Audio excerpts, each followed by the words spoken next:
Katisha barely had any strength in her arms, or any stamina really. The girl was just dying to grow up already, because then she could take better care of Grandpa Herzen, who was lying quietly in bed right now. 5 years ago, she was a totally different person. Before waking up in Katisha Ainsley's body, in her past life, she was a poor orphan who died in a car crash. After death, she got lucky and became a commoner in a famous novel. Here, she got a loving grandpa and a carefree childhood. Herzen found her on the doorstep, even before Katisha remembered her past life. Gramps always had a mischievous streak and made the girl do chores. Suddenly, she heard quiet groans and ran over to the old man. Slowly taking her hand, Herzen was relieved to hear his letter had been sent. The old man was happy that Katisha was staying with him in his final moments. Quickly shaking her head, the girl absolutely didn't want to leave him. They still had to go reindeer riding and hit up the summer festival together, after all. She decided that if she heard that kind of nonsense from him again, she'd take his house and steal all his stuff. The old man didn't mind and figured he wouldn't find anyone better anyway. Later, standing before the coffin, the heroine remembered his last words about how they'd definitely see each other again. The neighbors agreed to help with the funeral, but after that, she had to figure something out.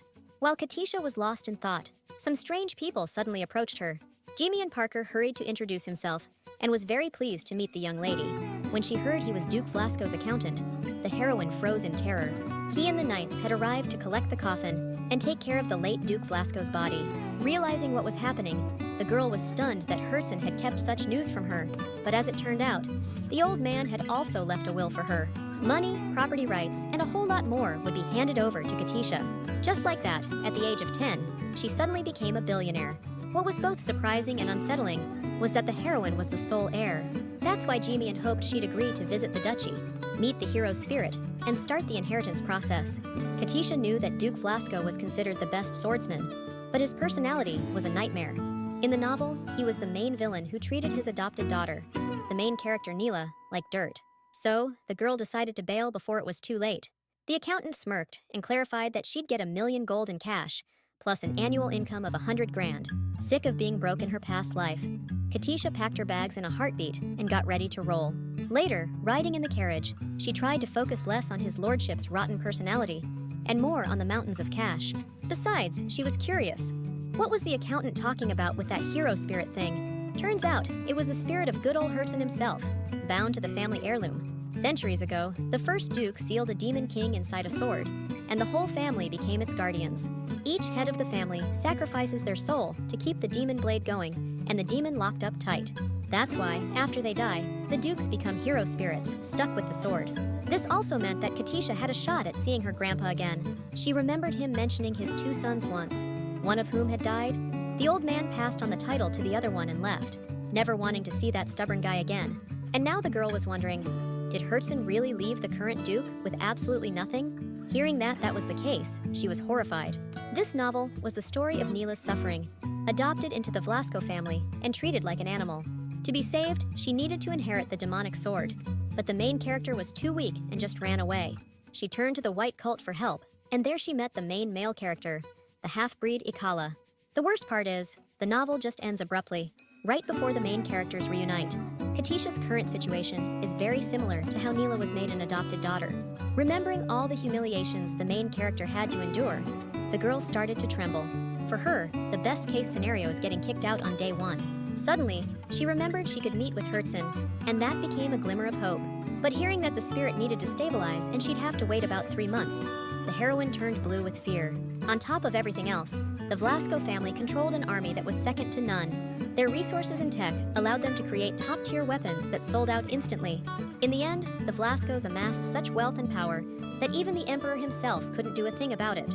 And now, seeing their mansion in person, the heroine was deeply impressed. However, her life was more valuable, and Katisha was already picturing herself falling to the duke's feet, begging for mercy. She was ready to give up her inheritance, but wanted to keep the small house where she and her grandfather lived. Jimian led her to the study, where the current duke, Ludius, was already waiting. All the rumors made her think he'd be some muscle-bound brute, but his grace is seriously handsome. The duke gave her the once-over, totally confused. Was this kid really the cause of all this mess? Katisha snapped to it and bowed, trying to be polite. Lucius was supposed to tell her to stand up straight, but instead, he just kept staring in silence. When he found out she was 10 years old, he let out an annoyed sigh. What was the old man feeding her anyway? She looks like a freaking dried-up orange. He He walked up to the girl, wanting to get a better look at her face. She was way too short, so Jemian had to hoist her up onto the table. The Duke came closer and gave her a good look, then decided she definitely wasn't a Flasco kid. First thing he figured out, Sir Herzen really did take pity on her and raise her. Ludius just laughed when he heard that, thought it was total BS.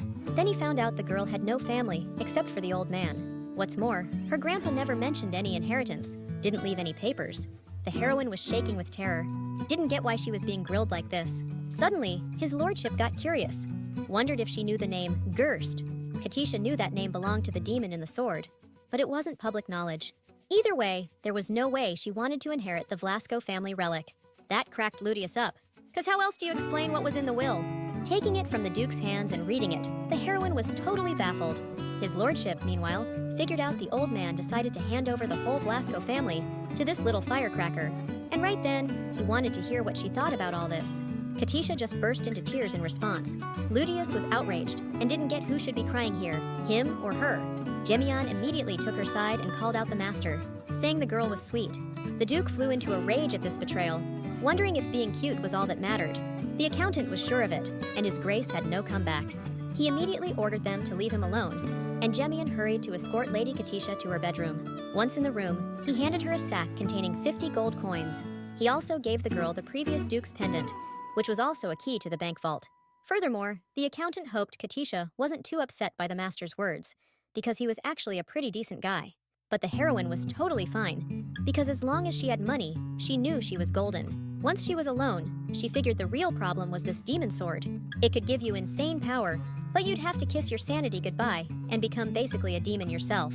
Because of that, the sword's owners usually only lasted until they were 30, then they kicked the bucket.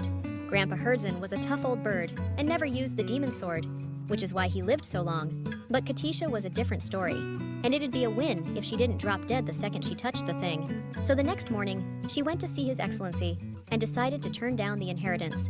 Ludius greeted the little firecracker, figuring there was more to this than met the eye. Remembering the will was notarized, he immediately ripped it to shreds. Instantly, the paper started glowing, and the document pieced itself back together. The girl figured she could just accept everything, then pass it on to someone else later. Smirking, the Duke pointed out that to pass it on, she'd have to, well, kick the bucket, and become the next hero spirit. Begging through tears, the heroine hoped they weren't planning to, erase her from the equation. She was even willing to be a maid and help with the cleaning, even carve swans out of apples. Ludius was stunned and decided she just needed to pass a test first. That ended the conversation. He offered her a grapefruit in the dining hall and then ushered her out of the office. That evening, sprawled on her bed, Katisha decided her grandfather hated her guts. After that, she looked at the pendant, which contained her name and traces of her biological parents. Thinking about Herzen again, the heroine felt tears start streaming down her face. At the same time, the pendant flared up with a bright flash of light, and a warm wave washed over her hands. 1 second she was out. The next, she was inside a wooden box lying on the table. Peeking out, she saw a weird room furnished with modern stuff from her past life. A strange screen was floating in the air, right above the typewriter. Suddenly, a sentence popped up on it, telling her to keep reading the novel from chapter 168. Katisha was seriously confused, because the last episode she read was 167. After scanning the room again, she realized she was in some kind of in-between space. If that was true, then the author must have written more chapters in the 10 years she'd been living in the novel. The girl decided to quickly check out the next episode and see what was going to happen to Nila. The main character was headed to the top of the hero's spirit tower to grab the sword and save Ikal. But at the top of the stairs stood someone she totally wasn't expecting to see. Ikal handed her the document, wanting to know if she knew Katisha Ainsley. Reading her name, the girl screamed in terror, but no matter how much she tapped, the next episode wouldn't load. Katisha decided to get out of there, but there wasn't a single door around. Figuring she could leave the same way she came, she climbed back into the box. A moment later, she was back in the Flasco mansion bedroom. The new episode was insane, because Ikal was supposed to be inside the sword. There's no way he could be there. Later, the girl visited that place hundreds of times, but a new episode never appeared.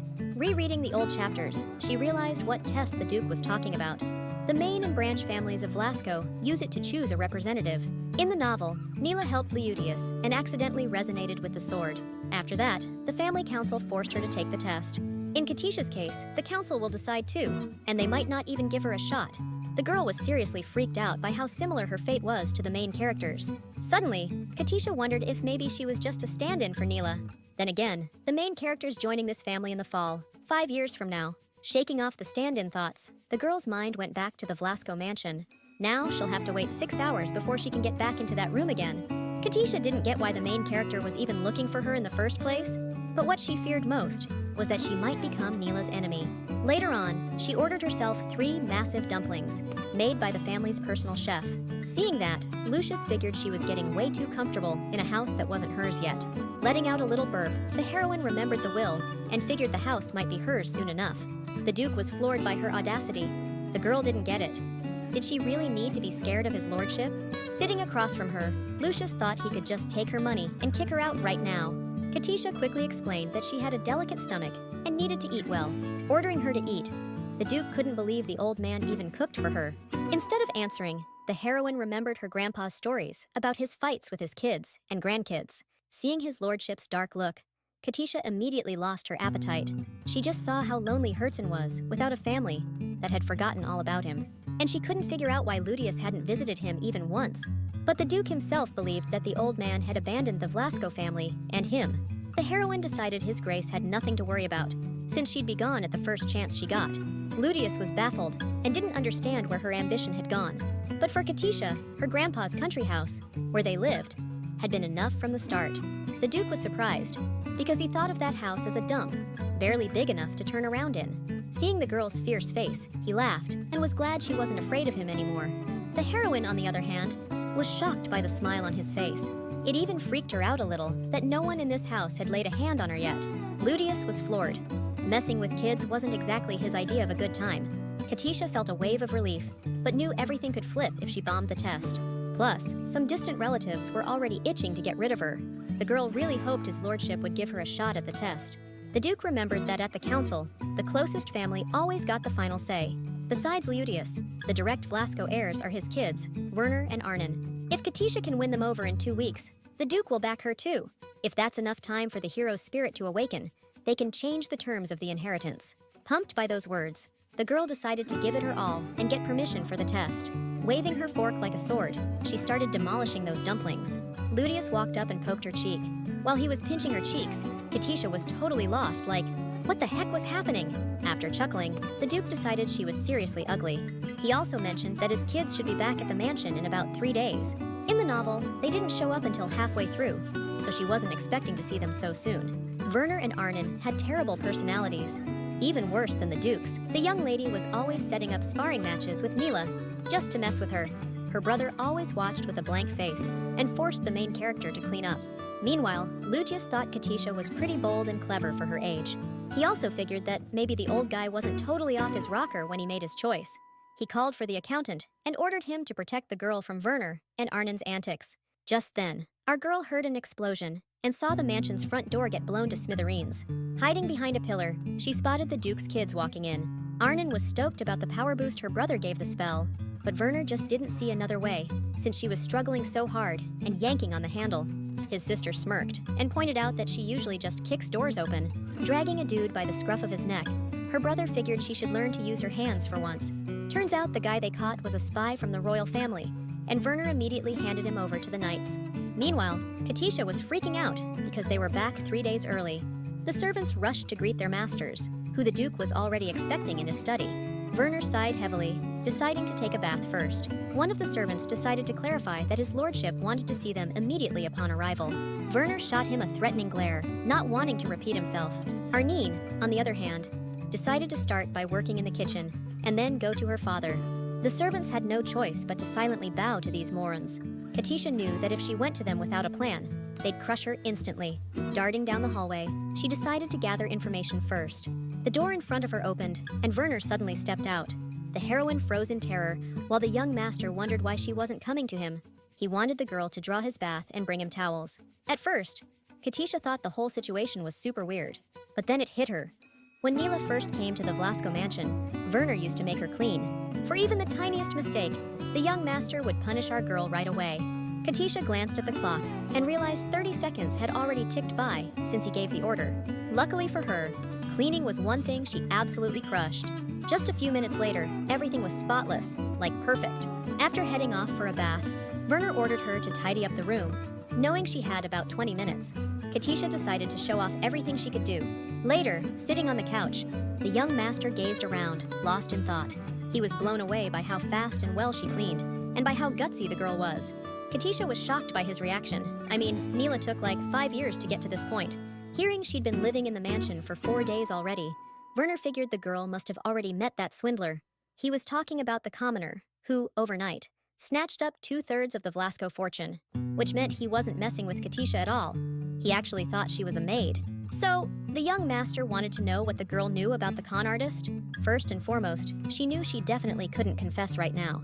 Meanwhile, Werner considered the swindler to be just a low-level operator, and if the contract couldn't be destroyed, then the heiress had to be dealt with. Hearing him say that, Katisha barely stopped herself from screaming. Just then, the Duke's son decided to have the young maid secretly keep tabs on the swindler. Barely keeping it together, she figured this was way too much for a kid to handle. But Werner was dead set on his choice, because she was the only one who could hold a conversation with him for more than 10 minutes. And just like that, the whole reveal his identity plan went down the drain. So Katisha decided to at least try and build a trusting relationship with him, like between a maid and her master. Later, the Duke's personal guard, Keith, was standing outside the Duke's office with Jemian. Running up to them, she wanted to say hello to the Duke.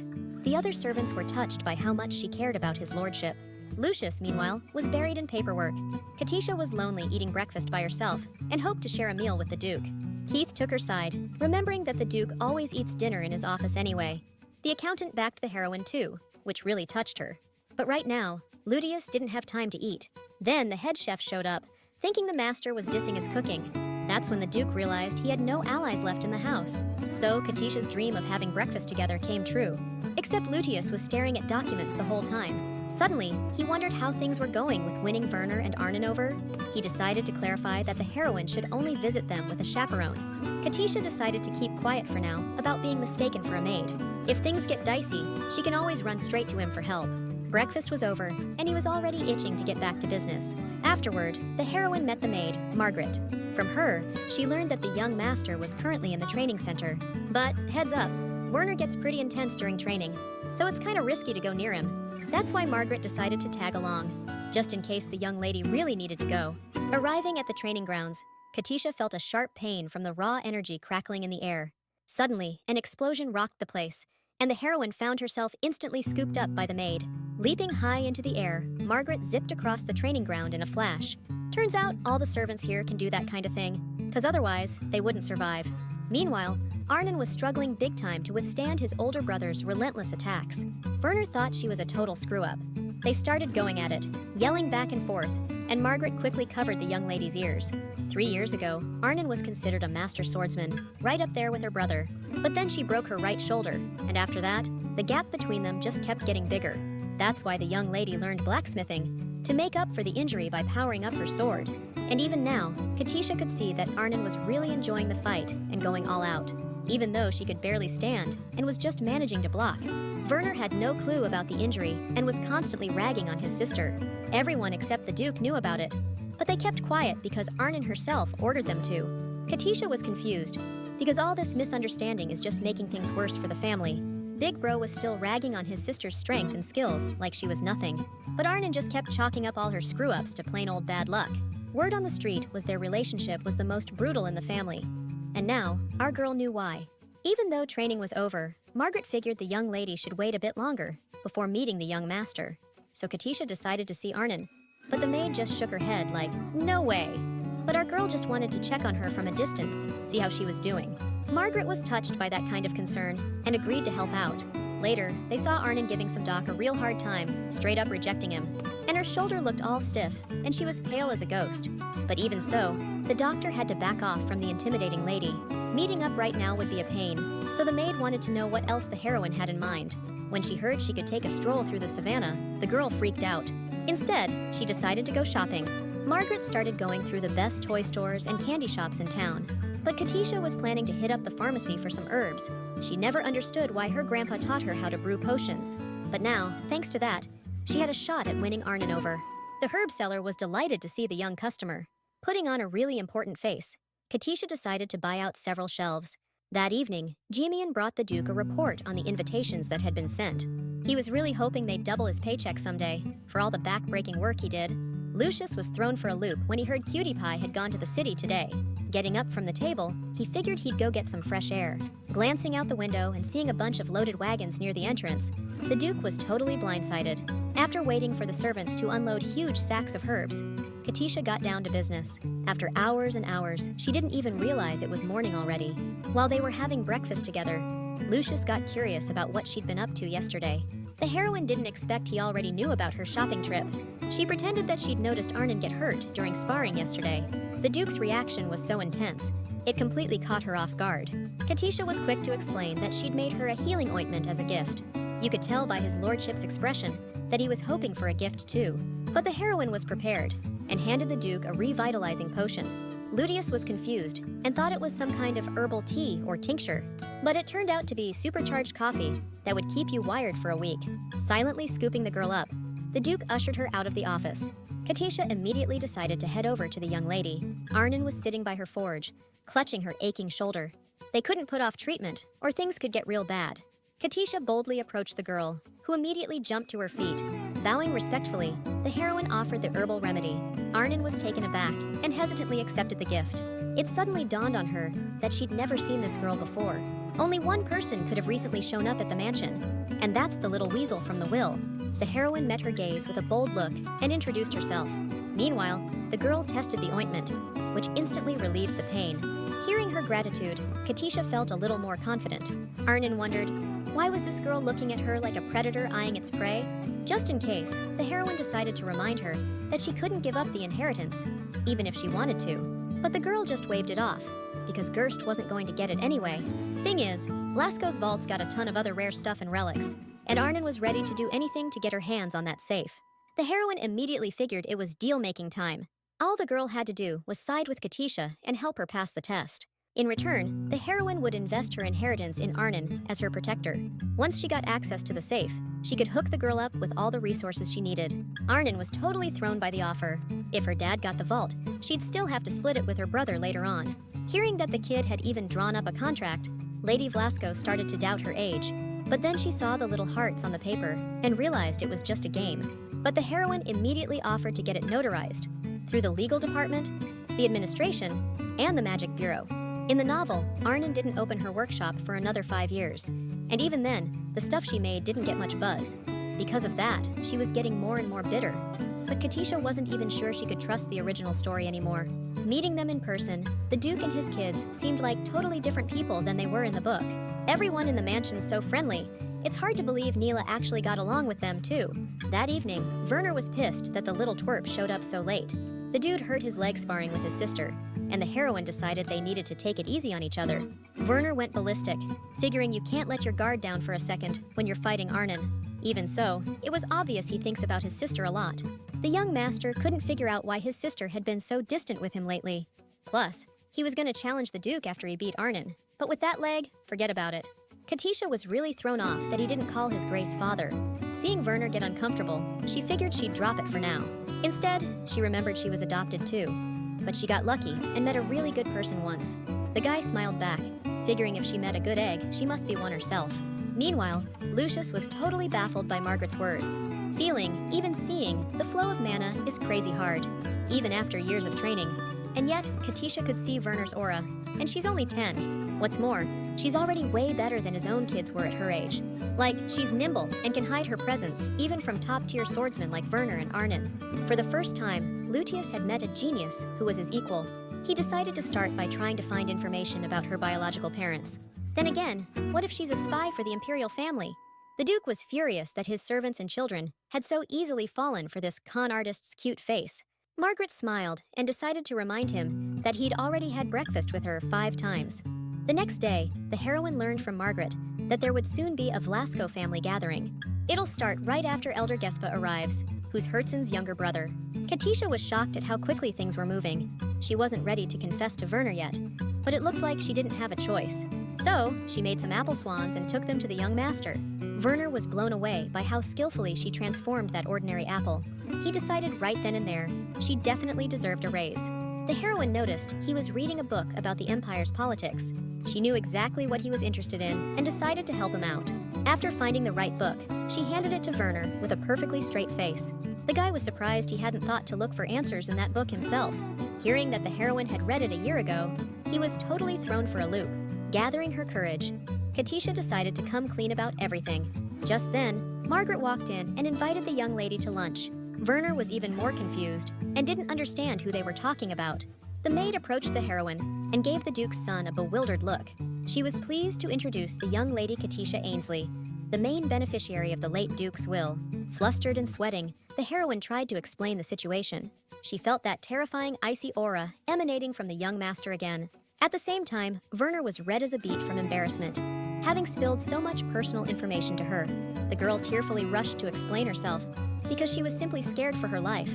What confused Werner the most was that she was still calling him young master. Katisha immediately addressed him by his name, which made him flinch.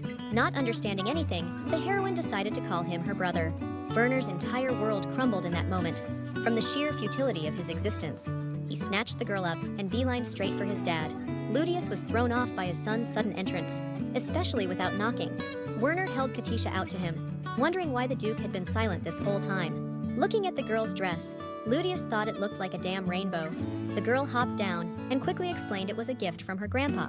She put it on because she misses Herzen a lot. The Duke nodded, while his son just stood there, totally dumbfounded by the two of them. Ludius couldn't figure out what his son was so worked up about. Still a bit confused, Werner had to admit the dress was pretty cool. But what really blew his mind was that she was already reading political stuff at her age. Katisha didn't get what the big deal was. Grandpa always said only dummies didn't know that. Hearing that just confused Lucius even more, since that kind of knowledge is taught in upper-level academies. Add that to all the kid's other talents, and it's clear the old man didn't pick her at random. The Duke remembered Gispa was arriving soon, which meant the girl needed to get ready. Hearing the name of the Flasco family's most senior and powerful figure, Katisha was horrified. After that, Werner didn't make a single sound, which was a little unnerving. Margaret decided to clarify that Gispa was even more approachable than his older brother. And so, a few hours later, our girl stood before the entrance to the gathering. The second she cracked the door open, she felt dozens of eyes burning into her. The atmosphere felt more like a trial than a family reunion. Arnon greeted the girl with a warm smile, which was really encouraging. But the second Katisha sat down, she heard them start grumbling about her. A lot of the family members were openly mocking her and showing total disrespect. Hearing them doubt old man Herzen's sanity too, she couldn't hold back anymore. She decided they had no right to make those accusations, especially since they couldn't even be bothered to visit the sick old man. Katisha couldn't wrap her head around how awful you'd have to be as relatives for the Duke to leave his inheritance to a 10-year-old girl. Uncle Chen flew into a rage that she dared to insult her elders. She figured she was about to get punished for disrespecting the nobles. The Duke raised his hand, telling Chen to calm down and take a seat. After that, he smiled at Katisha and decided they needed to table their feelings for now. All right, the meeting's officially called to order, and the kid gave everyone a respectful greeting. Mr. Jespa was sitting up there on his high horse, stroking his beard like he owned the place. Judging by the will, Herzen was dead serious about this, so the elder couldn't figure out if this was some kind of punishment, or if his older brother had just lost his marbles. Chen jumped up, remembering how furious Herzen was when Lute passed away 11 years ago. Werner blew a gasket at that comment and ordered him to shut his mouth about anything not related to the meeting. Lucius was quick to point out that the will could be thrown out in two situations. Either Herzen's hero spirit changes the heir after awakening, or the current contender kicks the bucket. Chen smirked, all smug, and wondered what the heck they were waiting for. Arnon shot him a disgusted look, figuring they weren't monsters who could just execute an innocent kid. Gespa was on her side, figuring this guy needed to watch his mouth. Meanwhile, the Duke remembered there was one more thing he had to decide, besides those other two. Turning to Katisha with a smile, he decided to ask her to become part of the Flasco family. The heroine was stunned, because they hadn't agreed to anything like that. The elder wanted the Duke to explain himself. First off, they couldn't just hand over Flasco family property to Katisha, but they could just change her last name. Chen jumped up again, yelling at Leutius, because he was about to make the girl the direct heir to the family. His son, Sibel, backed up his dad, saying the heroine was just some commoner with a nobody bloodline. Gespa agreed, thinking the Duke didn't understand how important the Flasco heir's status was. Leutius and his kids were top-tier Astrosian nobles, and the girl would only get the name of some distant side-branch family. Thing is, the Duke still decided to make her his direct heir, because he wanted to raise her himself. The kid doesn't seem like a troublemaker, and she's already proven she's not scheming anything. But before making a final call, he wanted to hear what his own kids thought. Arnon jumped in right away, backing their dad without a second thought. Werner, on the other hand, looked super serious, staring off into space. Then, out of nowhere, he said he'd go along with his lordship's wishes, now that all 3 direct heirs were on board. The decision was up to Katisha herself. Jespa decided to step in and have a one-on-one with the kid.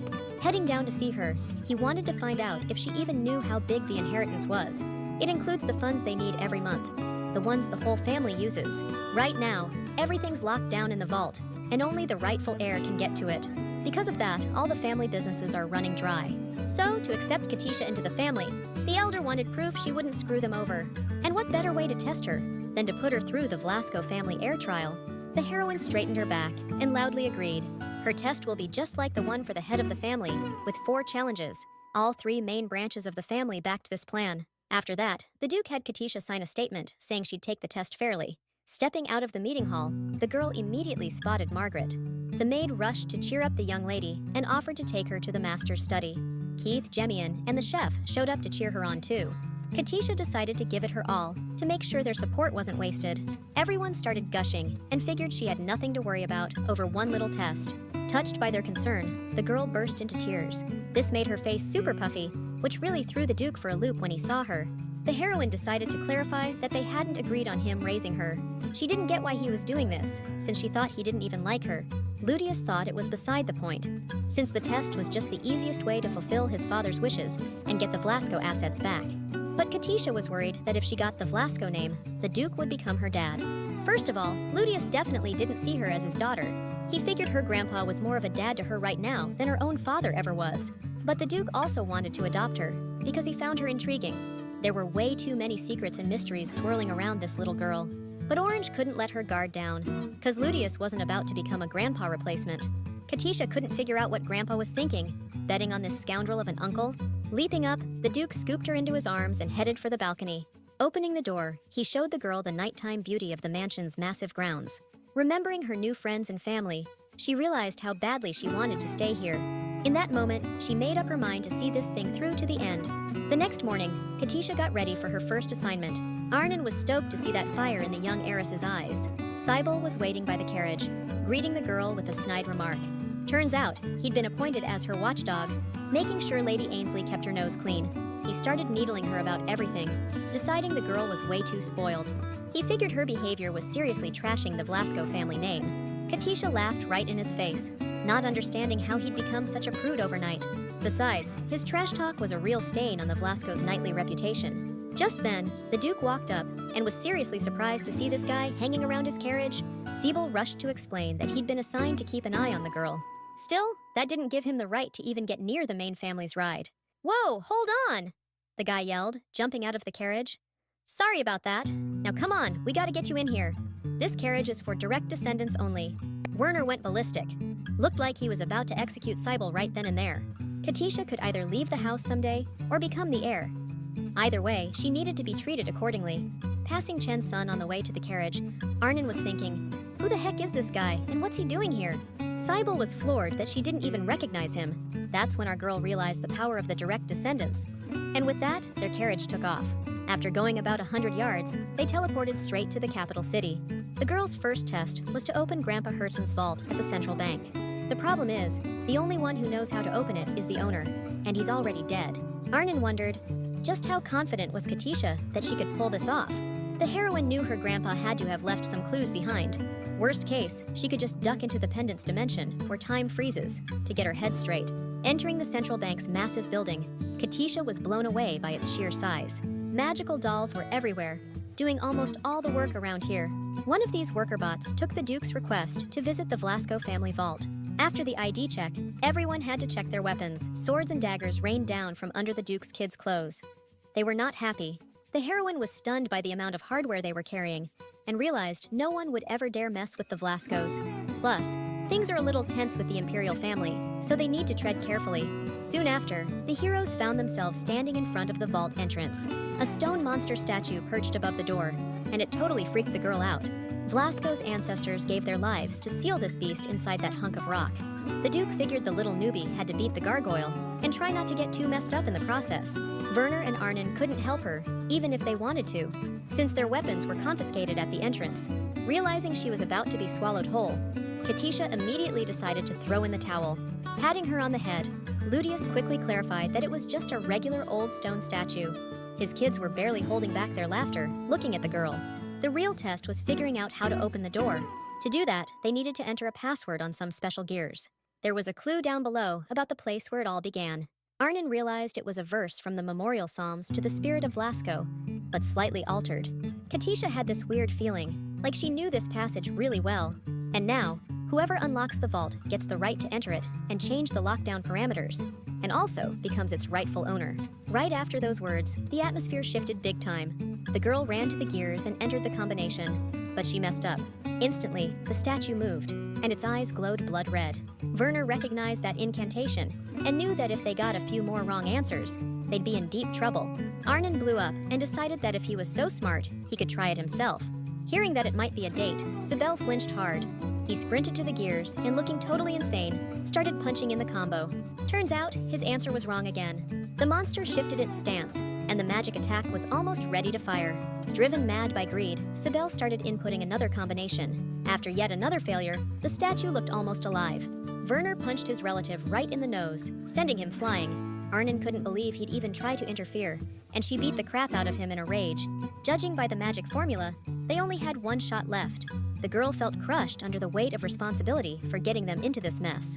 Katisha was thinking that since Grandpa left her the vault, she should be the one to open it.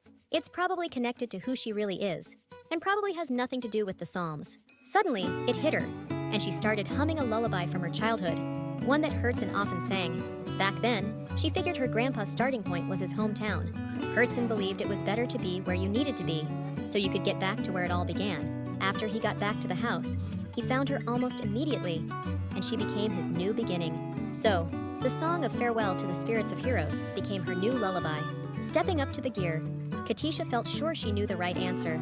Everyone else was freaking out, since this was the last shot we had. But as soon as she entered the combo, the gargoyle snapped back into place, and the vault doors started creaking open. Behind them was an actual door, leading into the safe. The heroine remembered she'd brought her grandpa's key with her.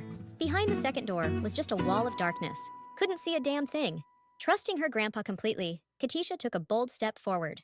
She'd barely taken a few steps when she found herself smack dab in the middle of mountains of gold. And not just gold, but rare jewels and ancient artifacts too. The girl could barely wrap her head around the fact that all this stuff was now hers. Now she finally understood what all the fuss about the inheritance had been about. Suddenly, the vault key started buzzing, and her grandpa's name on it began to fade. When Katisha spoke her name, a list popped up, notifying her that all assets now belonged to her.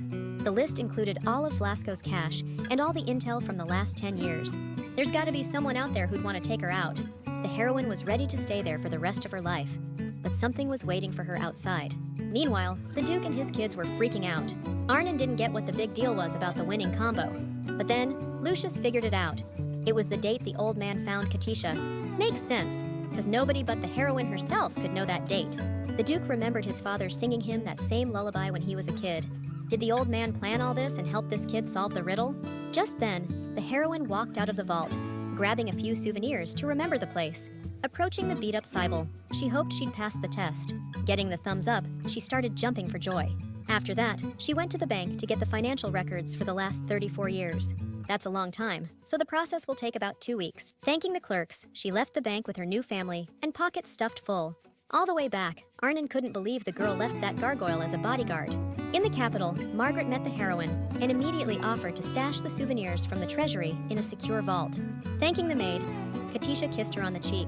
She decided to thank her friends more often. Later, collapsing on the bed, the heroine felt just how exhausted she was.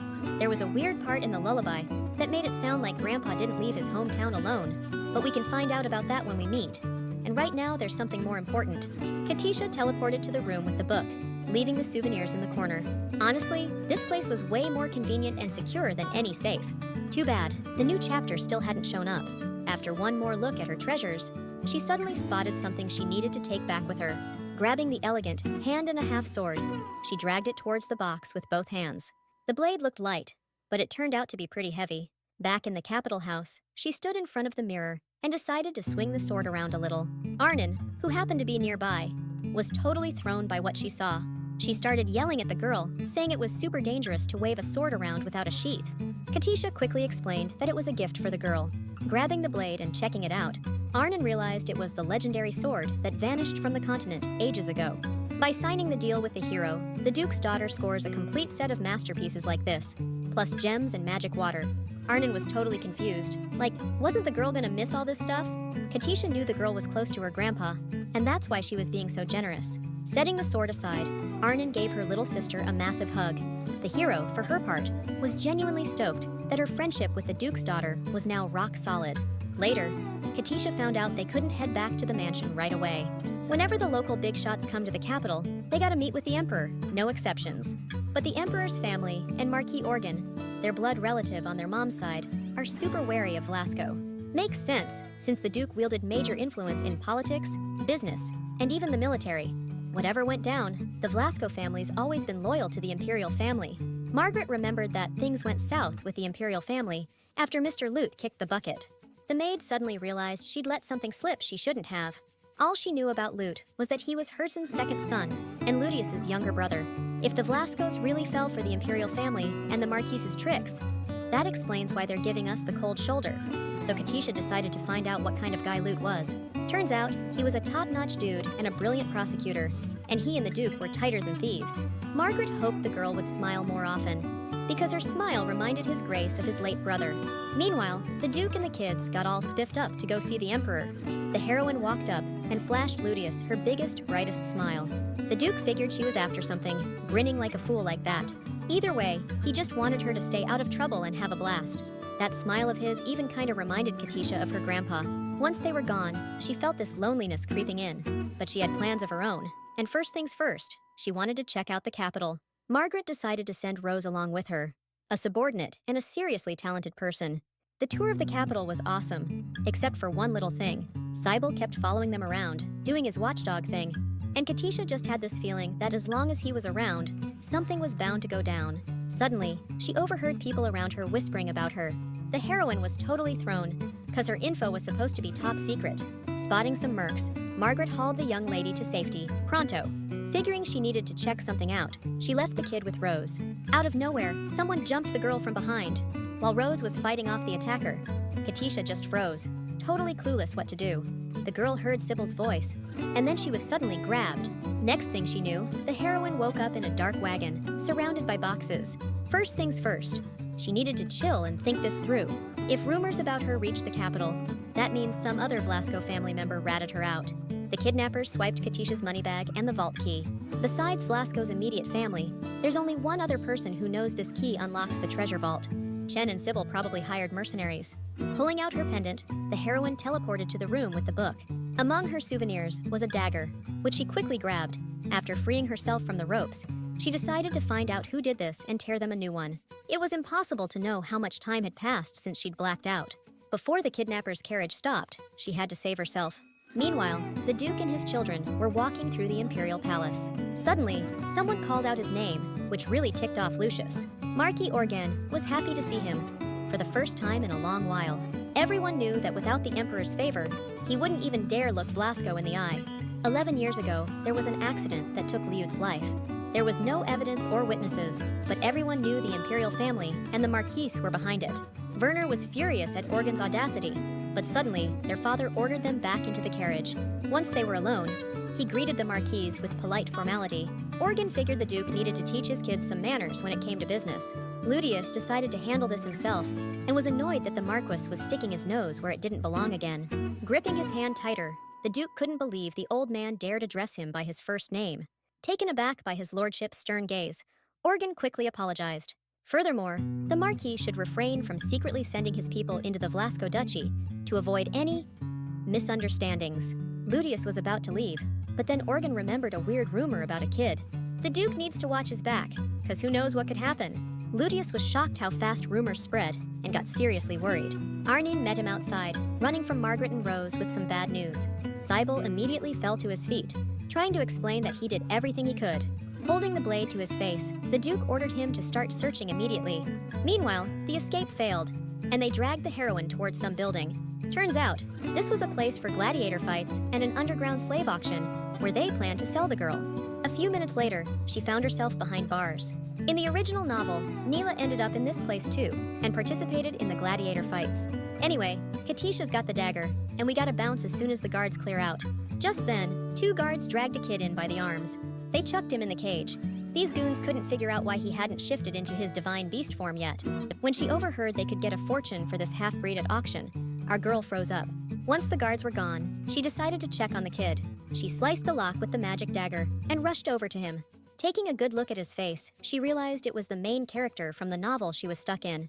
The divine beast Ikal, wielder of the sacred sword, was totally clueless who she was. Katisha was obsessed with this character, and she never expected to actually see him like this. You could tell his body was healing itself. The scrapes were just vanishing. If we can get his backing now, getting out of this mess will be a piece of cake. First things first, she needed to know how long he'd been stuck here. I mean, isn't a divine beast supposed to be in the church? Ikal tensed up hard, totally thrown. How the hell did she know that? She quickly clarified that his healing ability could only come from the White Cult. That organization protects the sacred sword of Hille, and its members have regenerative powers. Ikal had been raised since he was a kid to be a master of the sacred sword and a guardian of the church. Suddenly, Katisha had a realization. How the heck did I even manage to nab such a big shot from the White Cult? The kid was confused. Was she working at this place too, or what? Before he could explain anything, she heard footsteps and dove back into her cage, quick. Turns out, it was the girl who brought Ikal his food.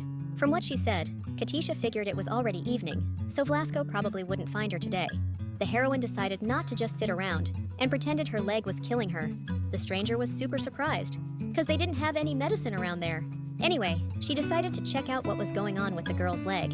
When she noticed the lock was broken, she got all flustered. That's when Katisha handed her a gold coin, figuring if the girl helped her, she'd make her rich. Plus, the heroine made sure to mention her dad was Flasco, meaning this place was toast. Hearing the Duke's name, the girl suddenly went white as a sheet, reminding her about Artem's savannah too. The heroine totally convinced the stranger. The negotiations wrapped up later, though the girl only agreed to free her. Tomorrow night, before the gladiator arena opens, this place will be empty, and the stranger will leave the door unlocked. The next night, Katisha, during her escape, opened Ikal's cage, hoping he'd follow her, but the guy just stayed put, looking totally chill. Turns out, he was getting a kick out of being there. Not understanding but happy they'd met, she turned to leave. Suddenly, Ikal decided he wanted to go with her. He didn't see any difference between this place and the cult. Katisha was surprised, because the White Cult was supposed to be fair and honest, preaching absolute goodness. When Ikal unleashes his power, the temple gets a signal, and they'll track him down easy. The heroine was totally freaked out that the Holy Temple was using methods like that. The kid was hoping the girl could help him get out of this dump. Katisha wanted to know exactly where he planned on going if he did escape. Ikal decided to keep following her. The heroine was thrown for a loop, not understanding why he'd suddenly want to do that. Knowing how messed up things were, she decided to refuse, claiming she was broke. But the kid already knew she was nobility. He'd overheard her talking with the overseer. Figuring Katisha had scammed the girl, he was about to yell for her. The heroine clapped a hand over his mouth, and then Ikal realized she could probably buy him. The girl was surprised, and wanted nothing to do with the White Cult. And on top of everything else, Flasco and the cult really hate each other. If the Duke hides the Holy Sword's owner, something seriously messed up is gonna happen. That's why Katisha couldn't take him with her. No way! As she headed for the door, she suddenly heard a pathetic mew behind her.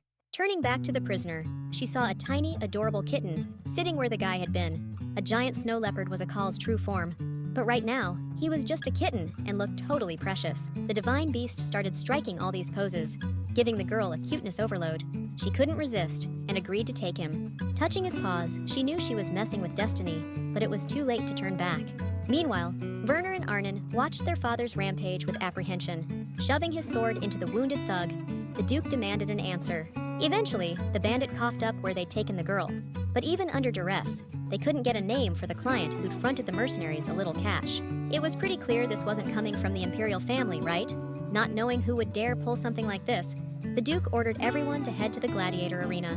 After a while, The girl led Katisha towards the exit, but the girl couldn't leave alone. She had to get Ikala out with her.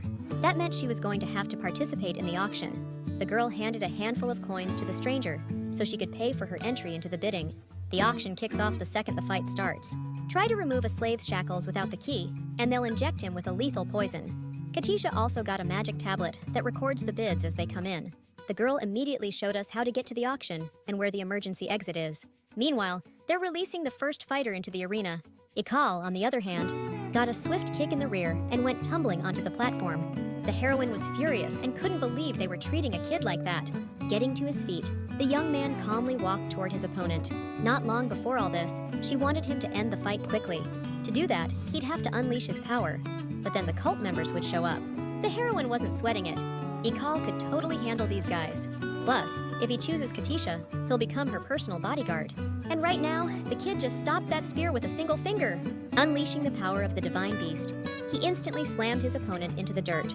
At that moment, his auction price shot past 300 gold coins in a heartbeat. Suddenly, the guy next to her chuckled and bid 800 gold.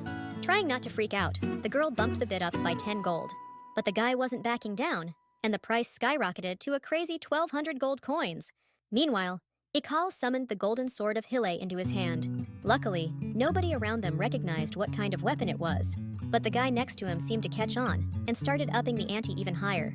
With a few quick slashes of his sword, the kid finished off his opponent in no time. Katisha, for her part, won the auction, buying Ikal for 2,000 gold coins.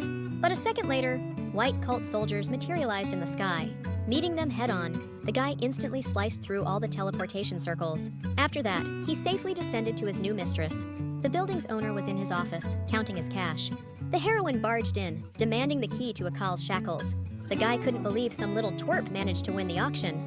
But everything was legit, so he was forced to hand over the key. Watching the girl walk away, he spotted a weird-looking kitten on her shoulder. As soon as she hit the street, Katisha bolted, knowing they could be tracked. The thugs were searching everywhere, and it was impossible to know where to go.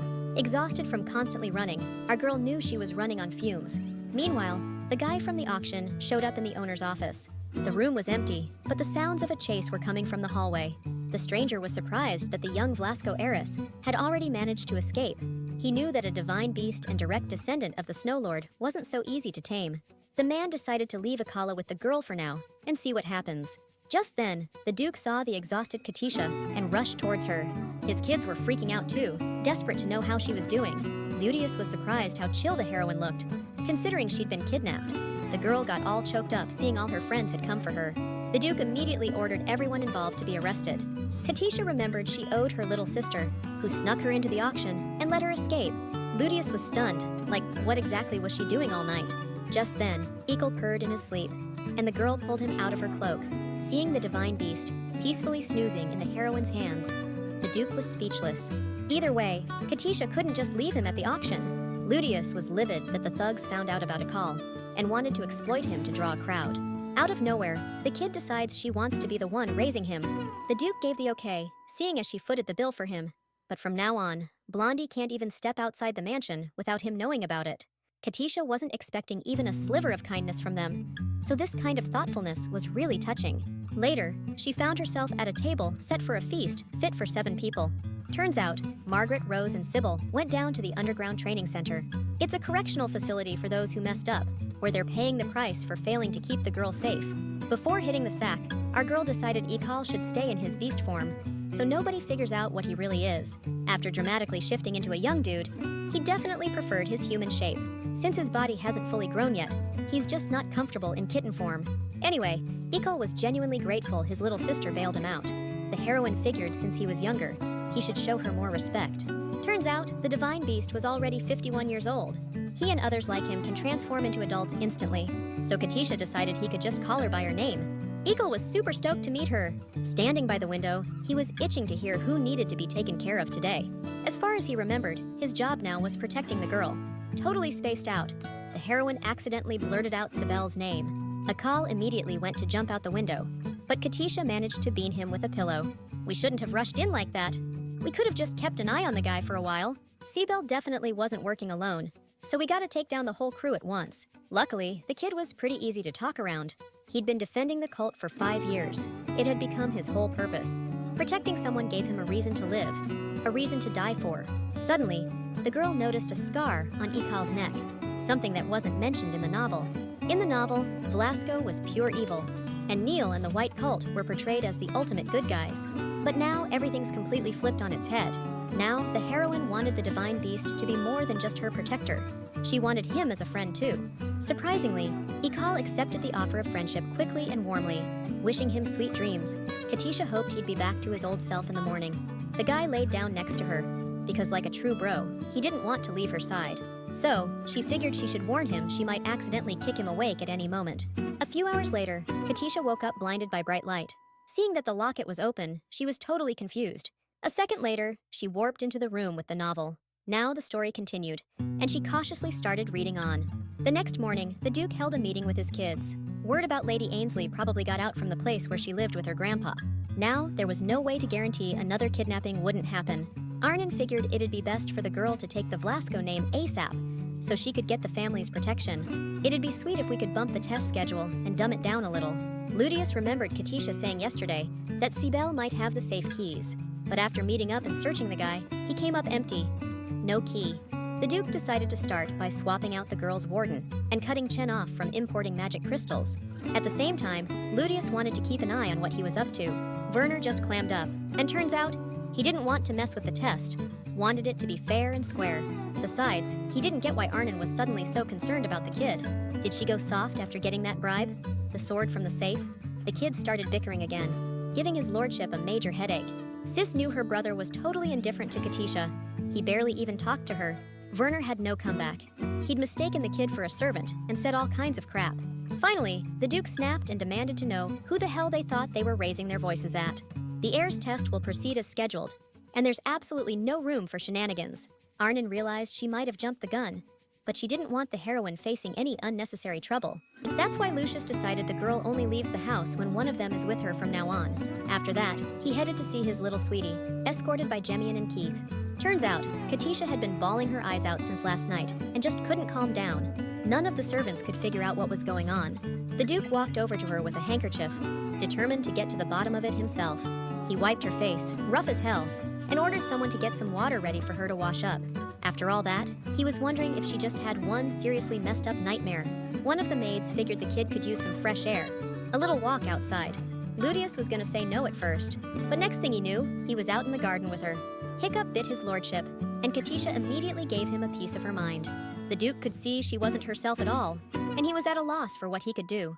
He took the girl to the hall with all the artwork that their ancestors had restored. Suddenly, the heroine really wanted to see one of the paintings. Her bright eyes and that innocent kid vibe, it gave Ludius a serious case of the feels. He picked her up, and Katisha pointed right at the painting she thought was the bee's knees. Turns out, it was a portrait of the Duke himself. The painting looked ancient, but Lucius hadn't aged a day, which was kind of freaky. The Duke smirked, remembering he was only 27 in that portrait. The girl could barely believe all this stuff was hers now. After that, they decided to head to the garden, and Lucius sent her on ahead. The second she was out of sight, he wasted no time torching that painting. Later, Ikel noticed Katisha's eyes were super puffy from crying. The girl didn't say anything. She just needed to get her head straight. In the new chapter, she read that Katisha Ainsley kicks the bucket in the original novel. She won't even make it to 11, which means time is running out fast. Ikel started yelling, accusing Nila of lying, even about Katisha. The main character, for her part, figured he needed to chill, because he was losing it. But inside she was thinking, when the heck did he catch on? The dude had noticed weird stuff before, but never suspected she was trying to pull a fast one on everyone. Nila sacrificed a divine beast for her own selfish desires, and she actually had the nerve to come back here. Grabbing her by the throat, Ikel hoped she was ready to pay the piper for her arrogance. The scene ended there, and Katisha was totally lost, like, what the heck was going on? On top of that, she's supposed to bite the dust soon, but she wasn't ready at all. Ikal crouched down beside her in human form, wanting to know who messed with the kid. He was nothing like the future version of himself from the novel. Judging by what I saw, he was seriously messed up about Katisha's death in the original story. In this world, she saved him, not Nila. So things have to play out differently. Looking him dead in the eye, she wanted him to promise he wouldn't let her die, no matter what. Ikel didn't see any reason to worry and was ready to protect her. Always. After that night, 10 days flew by like nothing. The darn kitty just wouldn't play with the girl on the lawn. And that's because she kinda squished him in her sleep last night.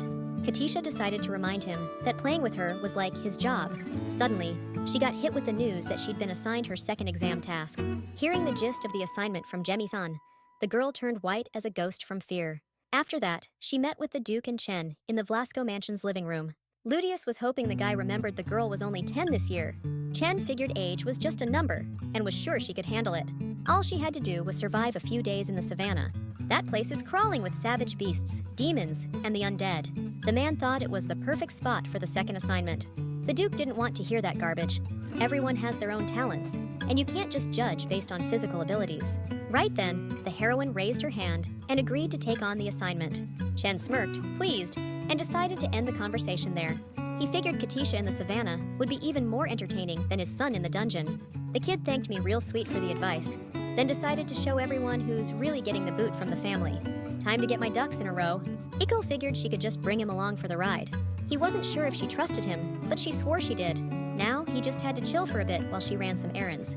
But the magic beast didn't want to be apart for even a second. But Katisha couldn't bring the novel's main character into the room where the novel itself was located. A new chapter unlocked after she found out she'd be the heir, and the next one when she brought a call.